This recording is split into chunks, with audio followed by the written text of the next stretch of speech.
Hey, everybody. Welcome back to Guild Hole called again today because it's the second time going live. What? And we are joined by Joseph Pedroza, whose journey from childhood trauma to incarceration to a life of faith and purpose is a powerful testimony of God's redeeming grace. Now he helps kingdom entrepreneurs build healthy, balanced lives to create lasting impact and legacy. So join me in welcoming my new friend, Joseph. Hello. What's up? It's super excited to be here. So every testimony, Joseph, begins somewhere. Would you take us back to the experiences that shaped your early life and share how God began meeting you in the middle of childhood trauma and incarceration? Yeah, I mean everybody's journey starts in the same place, right? It starts when it starts. You Yeah. come you know the thing happens, and then God forms us in our mama's womb, and so I would say my journey of trauma started then, right? I never met my mama, but from what I could tell, she was an alcoholic among many other things when she was pregnant, and I got taken from dad when I was like 6 7 months old, and so there's the journey. It starts, and everything before Christ was just trauma. I honestly I don't even feel like we need to spend too much time there. Oh, Um, I really was. I was being abused as aid. I was being physically abused, emotionally abused, adopted parents, foster parents, the system. I mean, whole 9 yards, right? And then I became a really hurt, troubled boy trying to figure out life. And in the midst of healing and wanting acceptance, I eventually joined a gang and started drugs. And that lifestyle is just going to downhill spiral you. right. And so I'm 13 years old, and your question was how has God met you in the trauma? Growing up, I would have answered that and said He's not here. Right. I know what you're talking about. But I do remember being 13 years old, sitting in a juvenile detention center, and I remember this lady. She comes and she looks me dead in the face and she says, "Jesus got a plan for your life, young man." And I thought she was confused. Not this guy. Like, yeah, you don't even know my story, right? I remember laughing at the lady, and that was kind of that. Story kind of continues, and I'm still broken, trying to figure out life. And next thing you know, I end up in juvenile prison. I get my GED at 16, almost 17 years old in juvenile prison, and I get out of there and can't go to high school. So I'm still young, trying to figure out life, and I'm like, okay, let's go to community college, try to figure some things out. I got wrapped up with some wrong people, went to a party, and well, there's drugs again, right? And just downhill spiraled again. Uh, I was at a park and met a man, and I was there selling drugs. And the man looked me dead in the face and said, "Next time I see you, you're going to be a man of God, serving the Lord." It's not this guy. I don't know what you're talking about, right? So long story short, I end up in prison, and there's obviously some things we can talk about before then. But I get out of prison, and 4 years ago, I ran into that guy, No way. and he said, "Brother Joseph." I said, "How do you know me?" He said, "You don't remember me from that park, do you?" I said, "No." He said, "I told you next time I see you, you'll be a man of God serving the Lord." And he's still my friend on Facebook, and we still talk. And so those were like the two big encounters. Looking back, now that I'm born again, child of God, wow, God, those two big moments in my life. You showed up and you offered me a relationship, and I didn't know what that was, right? Mhm. Um, which eventually leads me to May of 2016 when I meet the Lord. I was stabbed 5 times May of 2016. Man left me. I am in a meeting. We can handle that later.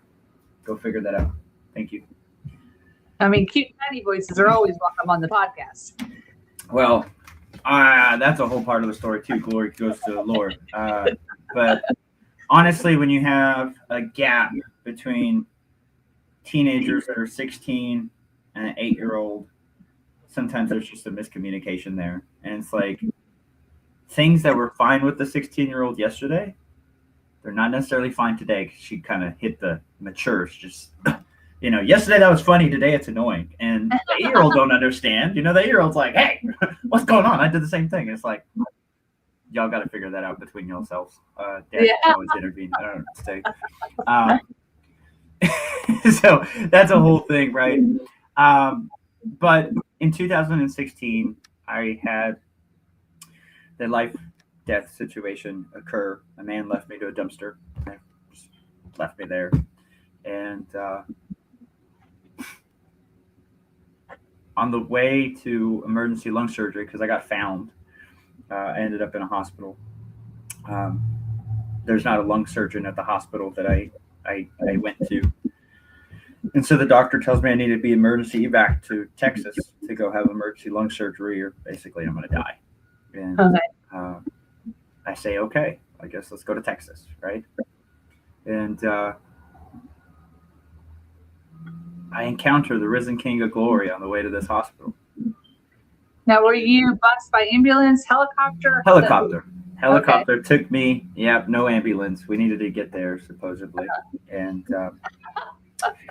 I heard this voice. I was coming in and out of consciousness, and it's like I could tell you what was happening without telling you what's happening, I guess. And those of us who know the Lord kind of understand that dream-like stage, like when you're waking up or going to bed, and it's like the Lord just spoke to me, right? It's like there's just this encounter that takes place in that realm, right?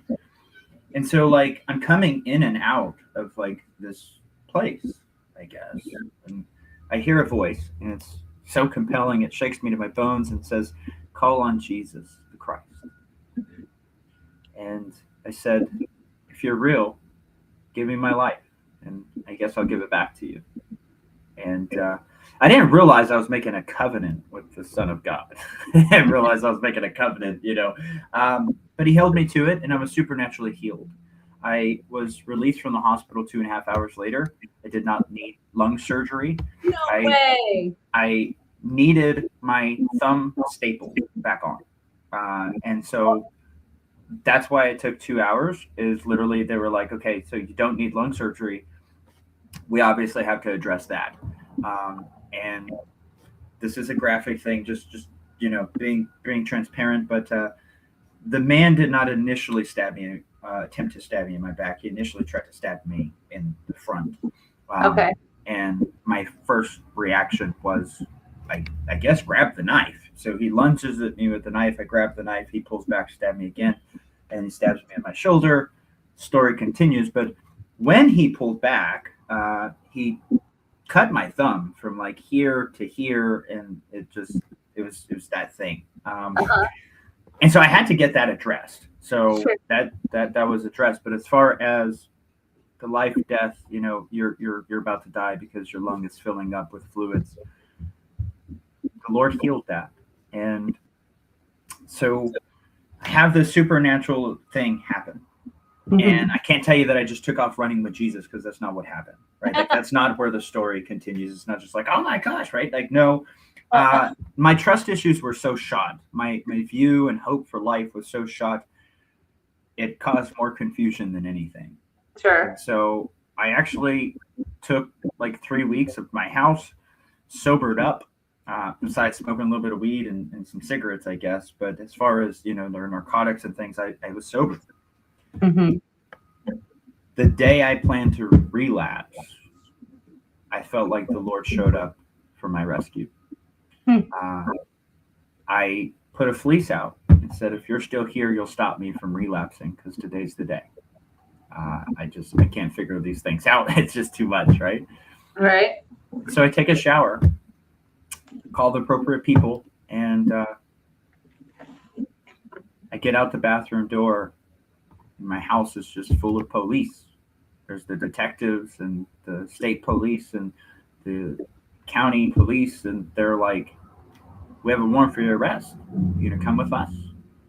And Well, that's not what you meant. well, I felt like it was a rescue. And Okay.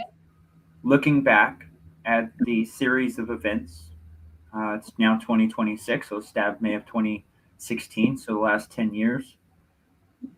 I don't think it would have played out if it didn't play out that way. I wouldn't have made it. Okay. Not only would God have been justified to just leave me in my sin, first off, but Sure. looking back, I don't think I would have made it. I was already too far gone in my addiction, and you get to that place, and like one is not enough, and a million's not enough, and one's too many. It's just like we don't know. I weighed 98 pounds when I got to jail. Okay, you could just kind of do the math, right? I'm 5'7", don't even weigh 100 pounds booking into jail. You're bones, bro. You're the walking dead. You don't even look normal, right? Yeah. So there wasn't much left of me when I got to prison, but I got to level 4 prison in Hobbs, New Mexico, and I'm allowed out of my cell for an hour a day, first 90 days, and Jesus becomes real. He becomes the realest thing to me. I'm hearing something respond when I pray. I'm seeing the light of Scripture answer questions, and one of my first questions to the Lord was, how can I trust you if I can't trust myself? Mm-hmm. How do I trust you if I can't trust myself?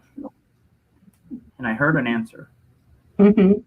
And it said, my beloved, I will never lie to you. And I said, you're a liar. Everybody lies. And he said, try me. And I can't tell you, like, my Bible started glowing, but it was like it was like that old Gideon Bible in that prison cell was just calling my attention, right? It was just like there it is, try me. And so I opened up the Bible and I read it. I read it from the front to the back, to the back to the front, diagonal, upside down, you name it. I digested myself in there, and I wanted to know, who's this God that called me? Mm-hmm. What is he telling me? What's his promises? And in the midst of that, I also didn't want God to have no loophole.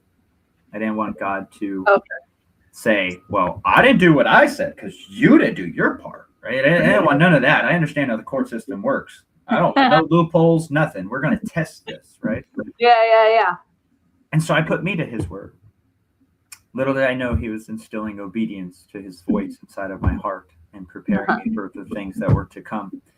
But I will tell you, and the audience, the viewers, the God of the Bible is the most faithful thing next to oxygen. I mean, he's the creator of oxygen, but without oxygen, none of us would be here. And he's as faithful as that oxygen. That's what I've come to find out. And so I spent 2 years in prison, really getting to know the Scriptures, getting to know his voice, getting to know his spirit. I got baptized into Messiah January 1st, 2017.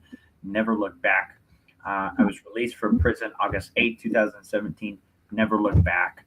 Part of my global plea that I signed was I would do 4 years in prison. I'd be eligible for parole after 18 months. I would have 5 years parole. If I messed up on parole, I'd have 16 years automatic. Okay. And little did they know I'd be sitting in that prison cell with the Son of God, who would forever change my heart, give me purpose, and change my life. Mm-hmm. And so I got out of prison. Miracles upon miracles, stories upon stories, God's faithfulness showing up over and over and over again, and me just saying, hey, yes, I'll go. I'll be obedient. Okay, I'll do my part. You do your part. I'll do my part. You do your part. And it's led to almost 11 years of stories now, and led me to how I went from New Mexico to 1,500 miles away, now next to Pittsburgh. We have a global ministry, like you mentioned. I have a business that helps other entrepreneurs, among many other things. And it all just stemmed from telling the Lord, yes, I'll go, send me. Right. And so that's kind of a recap. I know we could go deeper in some of these areas and stories. I'm sure you have plenty of questions, but to answer your question shortly, everything BC is trauma, truly. We don't have to rehash that, right? Trauma's trauma. It makes you feel unwanted, makes you feel dirty, makes you feel shameful. There was those 2 big encounters that I look back and I said, wow, Lord, you did reach out to me when I was a youth. I was too broken to see it. Mm-hmm. And then as a young man, you made it undeniable. He's like, you want this or not? All right. Well, he didn't give up on you. And that's where I think a lot of people think is it's like one of the things that I've realized this year is that God's like, I created all 9 billion of you that are on the planet right now. They're all mine. You're all mine. Now, whether they choose to acknowledge my existence is between me and them, not between you and them. You're to love and be loved and light and share the gospel, which is the simple truth that Jesus is our Lord and Savior. And once you say yes to him, there's no loopholes. You don't have to do anything else. The thief on the cross did nothing except acknowledge who Jesus was, and he met him in paradise. So when everybody adds all the other checklist stuff, it's all man-made, holy baloney. So I love that he didn't give up on you, because he would never. No, he still has not given up on me, and I ain't always made the right choices. I ain't always made the best decisions. It's always sanctification and maturity and growing and all those things. And especially early on, I'm just this zealous man. And I'm like, I've encountered the Lord. And I encountered a bunch of pastors and stuff who weren't as excited as me. I encountered jealousy and competitions and lots of weird things that I don't want to say gullible, but I was really gullible early on. Right? Like, not everybody who says I love Jesus loves Jesus. Not everybody who says they follow him. Nope. And I encountered that, right? Just trying to find the other people. Hey, who else out there has encountered this dude like me, right? And it just, there was lots of things there. But I will say, one of the things that kept me going is, even in the midst of those mistakes, he never became dysregulated. He didn't want to abuse me. He didn't just start going crazy and yelling at me. Even in the things like anger, right? The anger of the Lord. There's some seriousness there. But it's not the abusive parent that's going to come in with the belt and a shoe and he's angry and he's like, look, this is serious, right? And so I got to experience that. Growing up, part of the abuse that I would hear is just like, man, you talk a lot, you're annoying, get away, blah, blah, blah, from the parents. I mean, you don't tell children that, 4-year-olds, 5-year-olds, that's just crazy, right? But God never told me that. God never said, you talk a lot. God never said, oh my gosh, here you are, you're needy. God never said, oh my gosh, you have so many questions. He's always been willing to sit, talk, answer, hear, respond, listen. And so, in the midst of that, he doesn't give up on us. He really does love us more than words could tell us. But that's why he sent the Son, right? And I tell people all the time, when people tell us they love us, we're pretty prone to default to throw up all these tests and all these walls and all these masks and say, okay, then prove it. But you'll have to go through all of this stuff first. We don't tell them that, but it's our natural response. It's like, okay, you love me, then prove it. Right. But God did something different. God proved his love far before he ever told us he loved us. Oh, yeah, it's beautiful. He didn't say, I love you, let me show you. He said, I showed you I love you because I love you, right? It's two different situations. And so I learned to function in that place because it's different. It really is, like you said, you didn't use these words, but the gospel. Paul said the gospel is the message of reconciliation.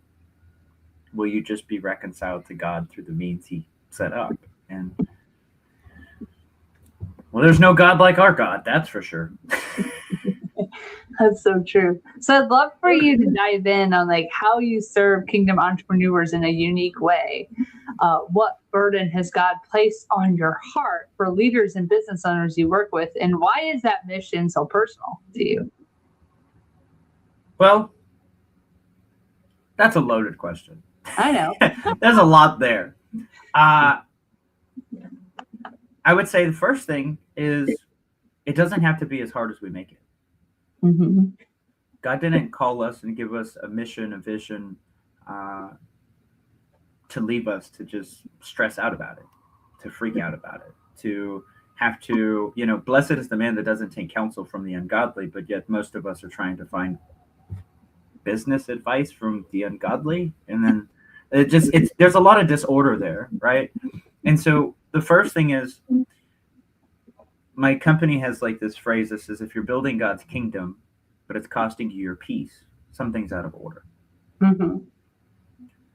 And so one of the biggest things that we're doing is helping entrepreneurs restore how they're building. Mm-hmm. We don't need to be stressing out, freaking out. We can have peace. We can have rest. Even Yeshua, like, come to me, I'll give you rest. Mm-hmm. Just because we step into the marketplace, that doesn't negate that. It should even be more available, right? Right. And it should be more available because most of us who are in business, we're not in business just to be rich.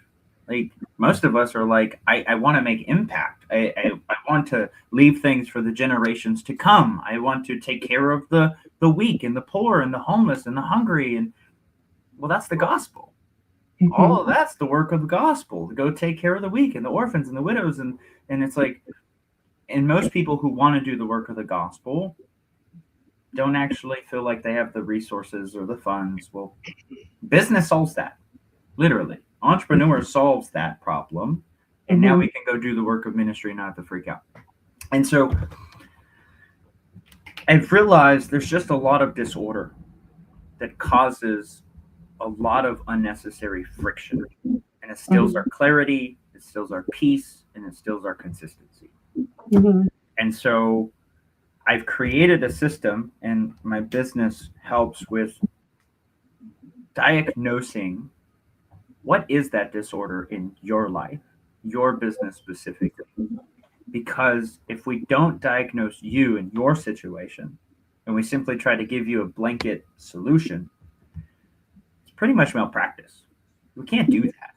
If we all showed up to the doctor and said, hey, we're all coughing, and he said, great, here's some medication for all of you, we'd be like, you didn't ask us no questions. Like, maybe she has allergies, and I got bronchitis, and he got pneumonia, and like, you don't give us all the same medication.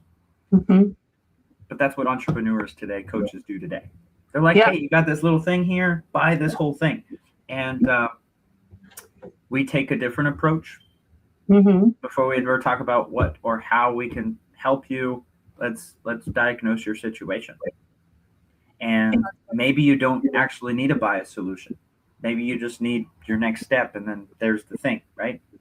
And so we have a whole diagnostic system where entrepreneurs come, we diagnose their business and their life through some diagnostic tools.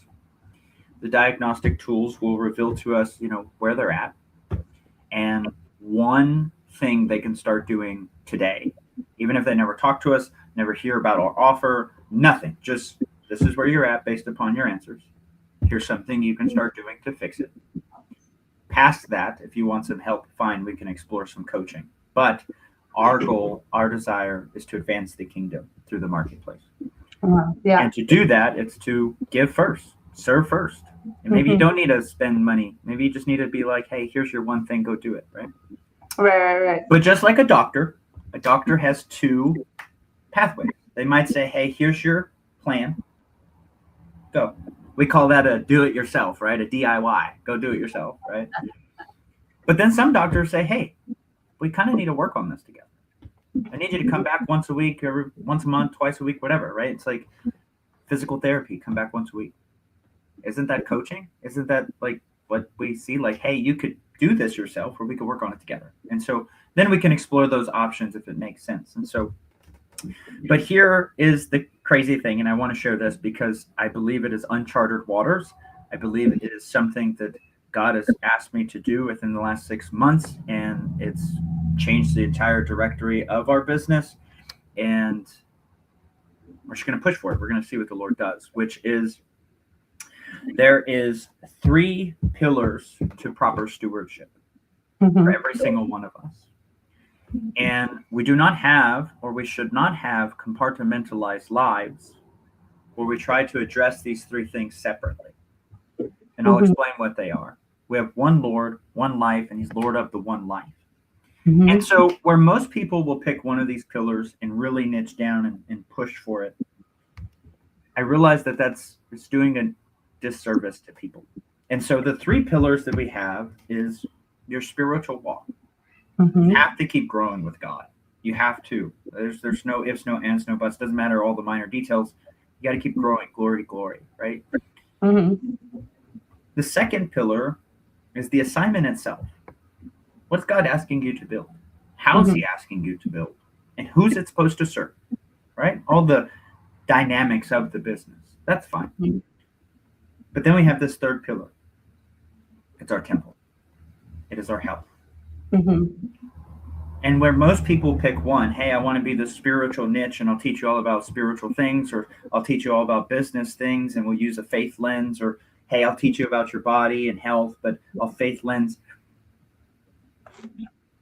It causes, again, disorder. We don't have three lives. We don't have a spiritual life, business life, and then like a health life. We have a life. Mm-hmm. And where most people are trying to balance it, they don't realize that it's causing more problems. Right. We're supposed to harmonize them. Our spirit's supposed to feed this and this feeds this. Our spirit gives us foundations and directions. Business gives us structures and systems, but our health gives us our capacity. Right. And so we recently launched a new school community, low ticket community with high ticket resources that says, hey, let's properly steward all three areas. Mm-hmm. Let's properly diagnose the whole person, whole business, figure out whole picture, what's going on, and let's make life simple.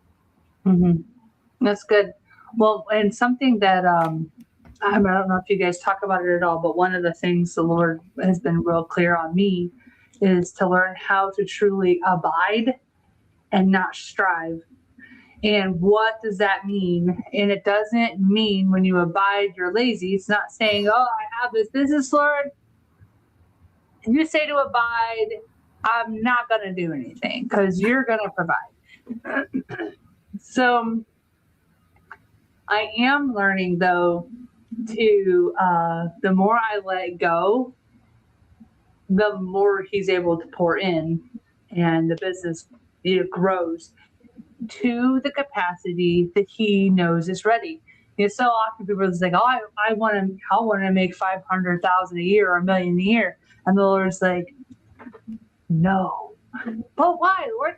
Well, because that will compromise your health and your relationships. And some more money does not mean more impact. It can mean more impact, but it has to happen in a way that is sustainable so it doesn't destroy you on the way there. And one of the things I've been sharing with people is that the Lord knows the beginning from the end from the beginning. So if you get a no, don't question it. Say, thank you, Lord. Because He knows if He's saving you from something or what's coming tomorrow that you don't know is coming that could be bad or good. And so it's like, this whole thing, like there was a time, I told you a little bit before the show how my niece passed away at the end of February. And that particular week, business was going poof, right? At the beginning of the year. But that week, it was a slow week. And I'm like, he goes, you're going to spend time with me. So I've also been undoing all the lies that I've learned in church. The beautiful part about you learning the way your relationship with the Lord is you hadn't had to undo all the lies the rest of us have been enduring. You have to know Him the proper way and not the other way. Well, I'll say it's the proper way. At least you're not having to undo all the garbage. So, well, he's like, you're going to spend some time with me this week. I'm like, okay. So I did. And then all of a sudden this happens, right? Libby passes away. And I'm like, now I know. So sometimes we question why we have dead weeks. It doesn't mean, like my business mentor, doesn't mean do nothing. Touch your business once a day, do something, keep the movement moving forward. I don't know where it's in the Bible. I need to do a study on this. I know He talks about movement,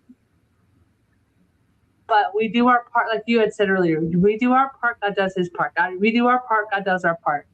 And so there's something to be said on the rest. There's been times I'm like, God, I'm so tired. He goes, go take a nap. But I'm like, but I need to do this. He goes, no, go take a nap. So I go take a nap. I wake up, and then there's messages in my inbox of people who are ready to work with me. I'm like, that's pretty cool. Let's do that more often.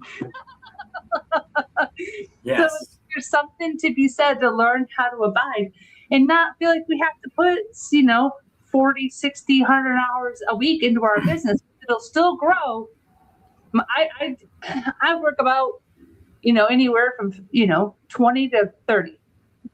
And it does really well. Why? Because I do what I need to do for that time for my business. Now, there's sometimes I'll put in a bunch of work. You've got a project deadline or something. But my point is that resting in Him, working on the 3 pillars, understanding growth will happen when God says you're ready for it, because He has to prepare us. You know what happens to people who go like this? Doesn't usually end well. My business and my ministry did that. They did exactly that. They grew, as people would say, too fast, too quick. But it didn't fall apart. I experienced a lot of the mishaps people talk about, and I got to experience them. But we just kept going, and now we're like in a completely different place where we can help other people in case that happens, right? It's like, hey, there is ways we can maneuver that if the Lord gives you increase. Increase is good. And I'm not saying, like you had said earlier, it doesn't mean God can't do this, but He also does it knowing when you're capable of doing it or not. Most people don't have the systems in place to steward it. That's literally the thing. We're like, Lord, give me more fruit. And He's like, you can't carry any more fruit. And we're like, but give me more fruit. And He's like, okay, we'll build a basket. And it's like, okay, well, give me fruit. And He's like, we'll build a basket. It's like, all right, I built the basket. And then He fills the basket. And we're like, give us more fruit. He's like, there's no more fruit that can fit in the basket. And it's like, well, what else do I do? Now you need to go build a net. And it's not like the wise man that just kept building a bigger barn to hold his stuff. It's literally, are you putting in place the things that will allow you to actually steward what you're asking for? Mm-hmm. Or are you going to end up squandering it on wanting to, but it's just because you didn't have the place for it? Right. Kind of like Peter. He's been fishing all night. He's like, look, there's ain't no fish in here. Yeshua says, hey, cast your net to the other side. Yeah. And it's like, okay. But something that happens is he gets so much fish, the boat starts to sink. But the story doesn't end there. The story continues that another boat came to help them. That is a system in place. Right.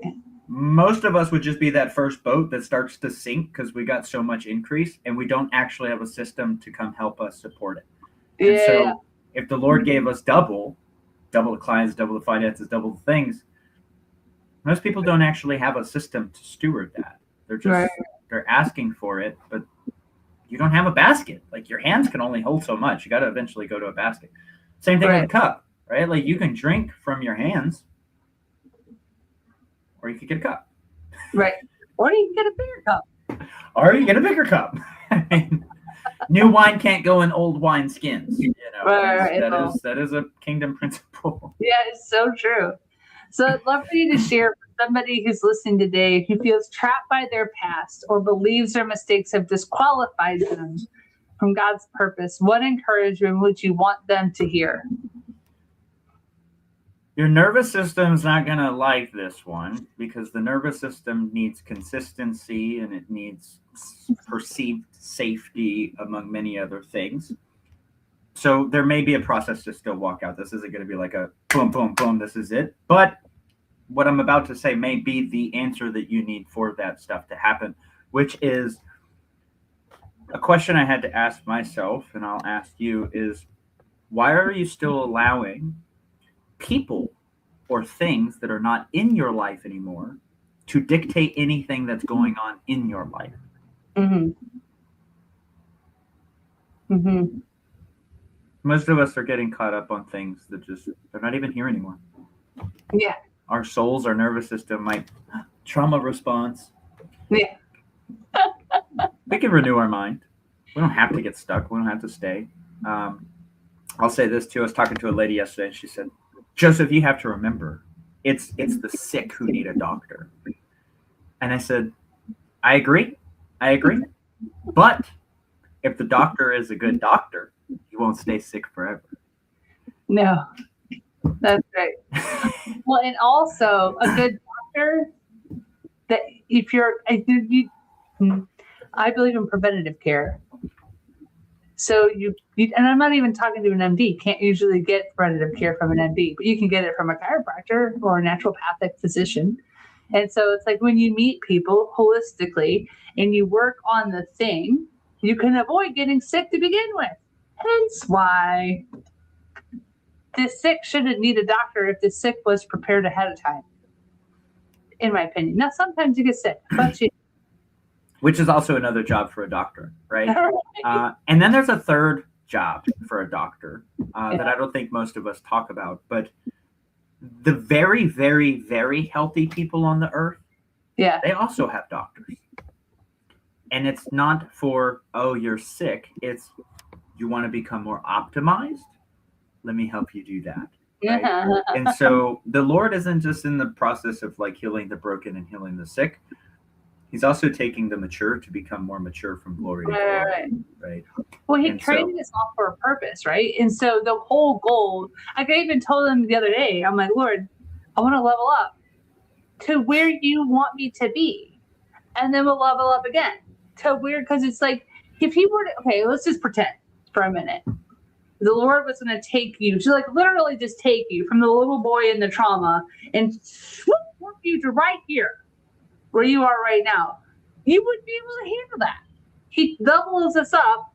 Sometimes the leveling can be quick, but usually a warp, that's tough to maintain a warp. A warp can happen. I'm thinking about some of these very big life-changing decisions that the Lord made for me. Mm-hmm. Yeah, it wouldn't have worked out. So, like, for example, this part of my story I didn't share, but I feel led. Maybe it'll encourage someone on the stream. Okay. I shared a little bit before Christ. So before Christ, right? It's 2015. It's Valentine's Day. I'm out doing what worldly people do. I go to a party. Okay. Mm-hmm. We'll just keep it as PG as possible. Okay. And you know, I take a woman home. We're both drunk, right? Doing drunk people things. And she shows up about 3 weeks later, and she's like, "Yo, I'm pregnant with your baby. I know it's your baby. I ain't all the stuff." And I'm like, "Okay." And she's like, "Yeah, but my mom kicked me out. I'm homeless. She's not dealing with this." And I'm like, "Okay." She didn't know this at the time, but I was transporting drugs across state lines, among other things. And I was never home. Like in my brain, I'm like, I'm never home. She could just stay here, right? Yeah. And so I tell her that. I'm like, you could just stay here. So my wife had no idea I was in the midst of my addiction. She had no idea I was selling narcotics. This is not a good idea for people listening, but I had an idea before.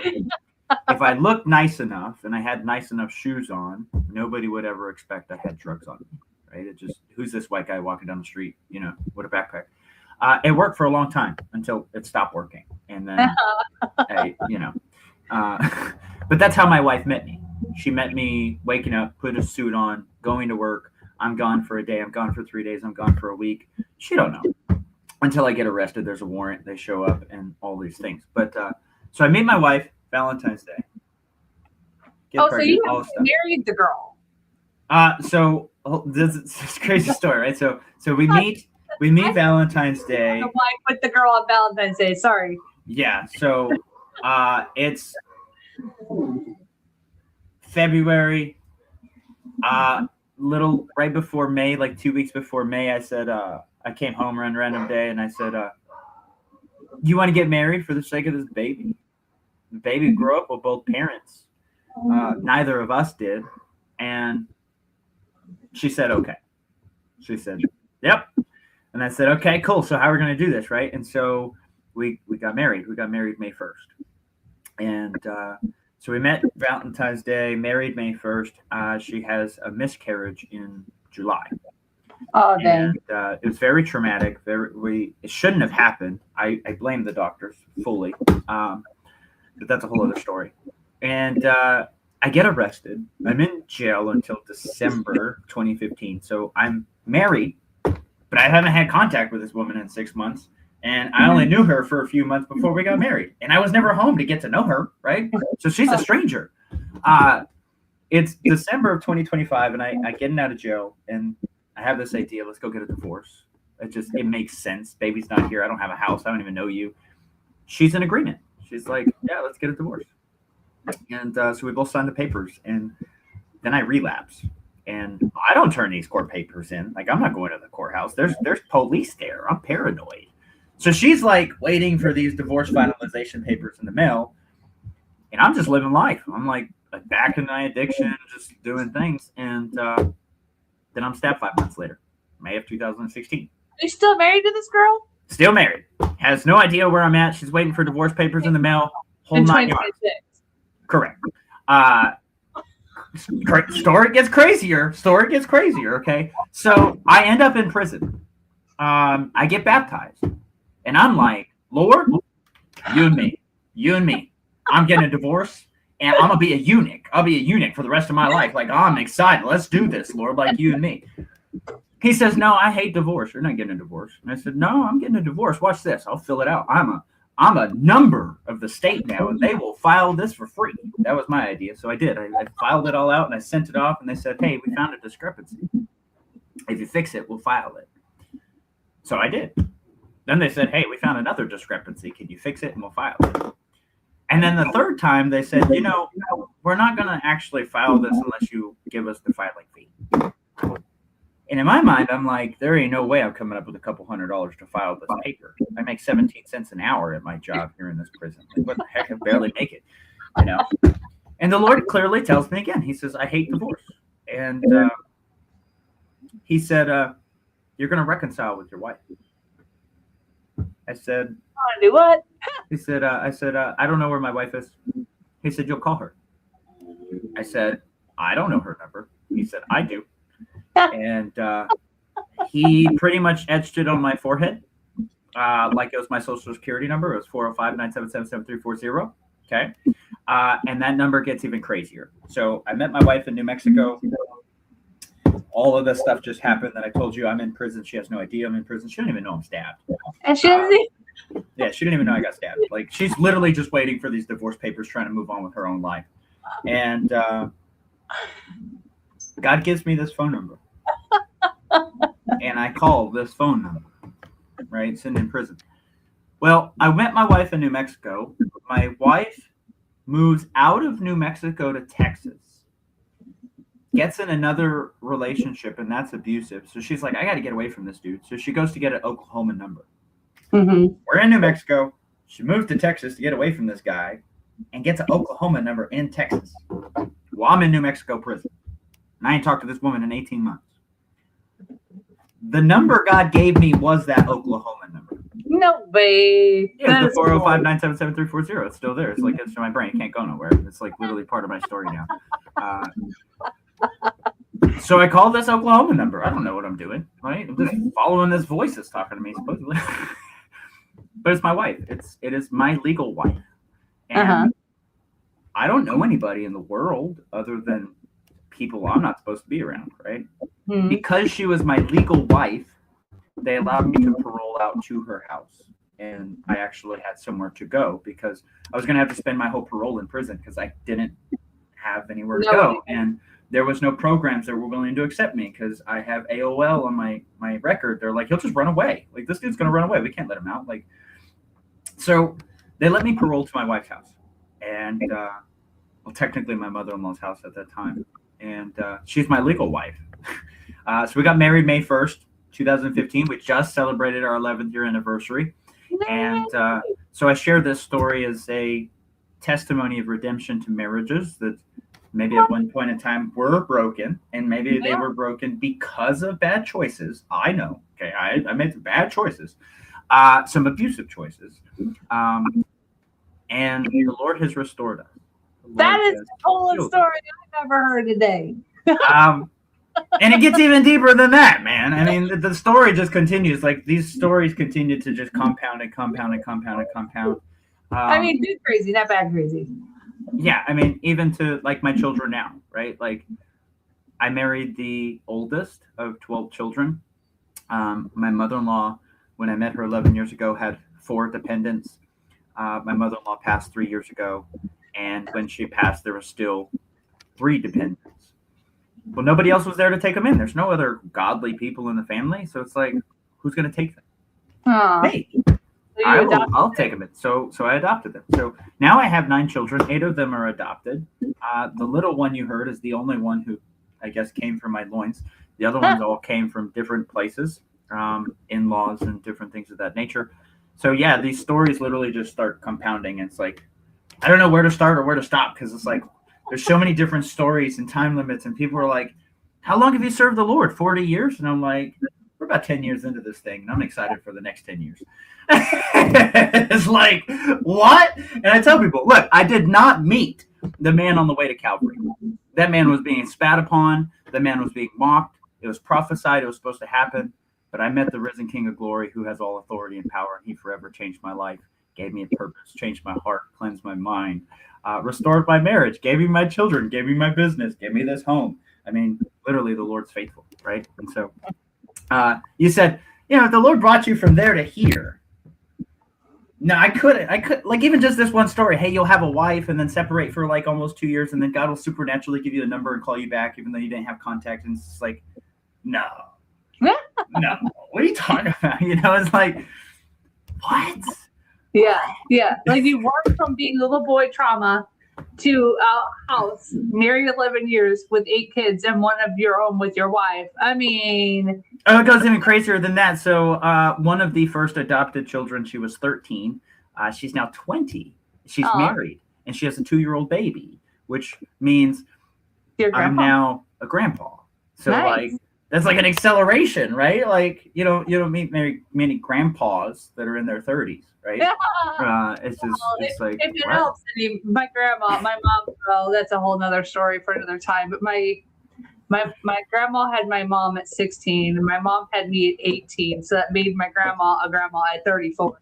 So, it happens, but it is really rare. But here's the cool part. You should have all the energy in the world to help here for all of the God's creation that he's blessed you with. That's super cool. Well, this is already almost an hour long. It's super fun. Like, this is, I don't even know how that happened. There's some podcasts I'm like, we've done it within 8 minutes, and this is like 47 minutes more.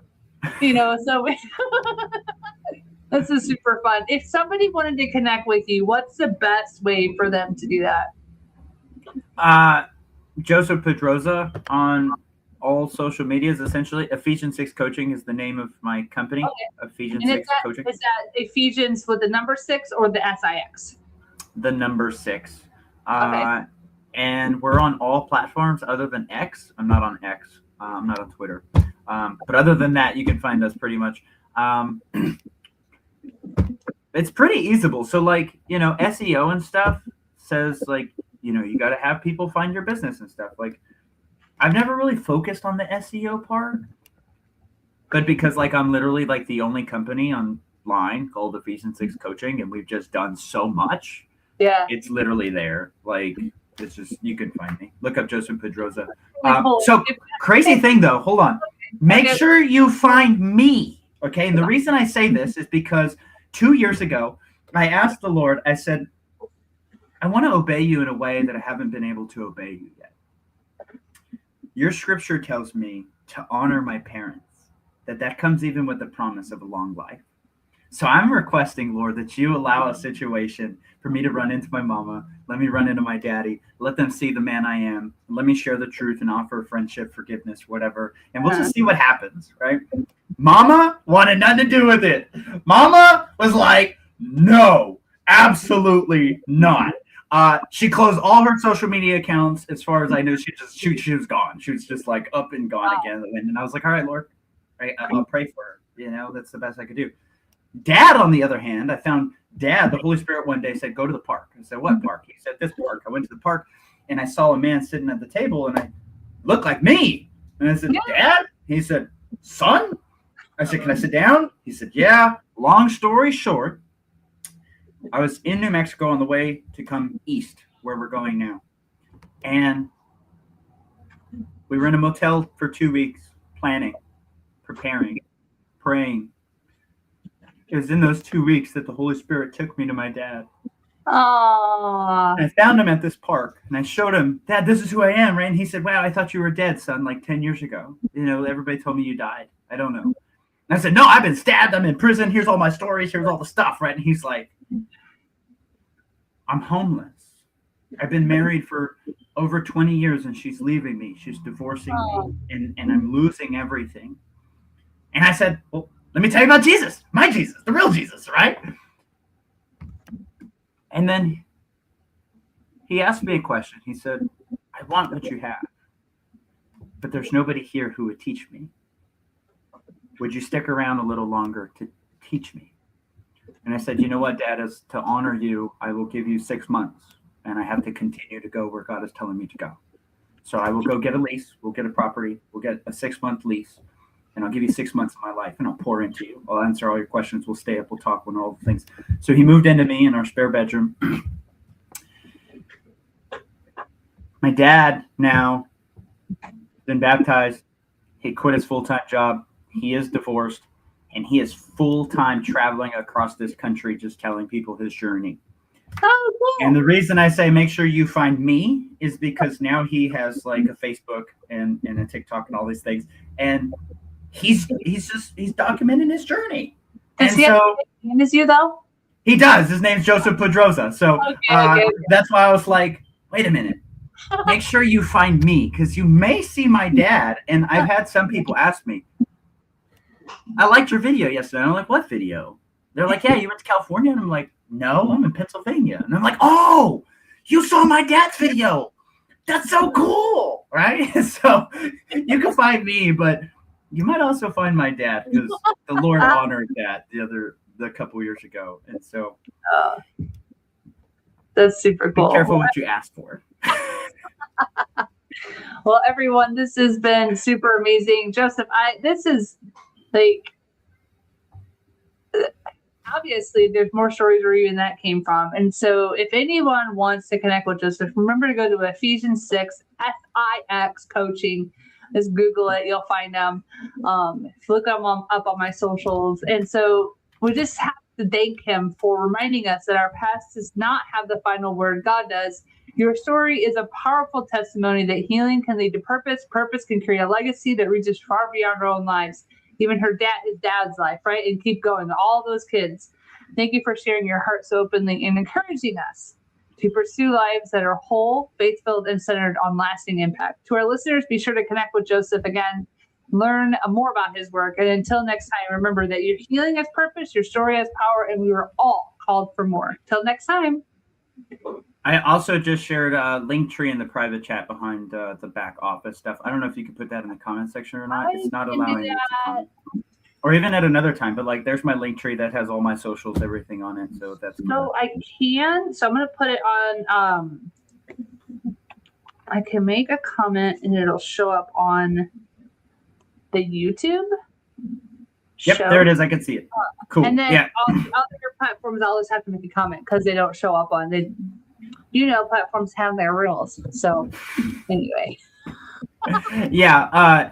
It was wanting me to log into StreamYard, and I do have a StreamYard account. I just haven't used it in a year, and I couldn't remember my password. So I was like, oh, it's not going to let me comment anything because I can't log in. So you shared it. That's okay. That's there. It's pretty easy link. All my socials are there. It's pretty easy to find me at that point. Awesome. Well, thanks, everybody. And Joseph, you stay on. And until next time.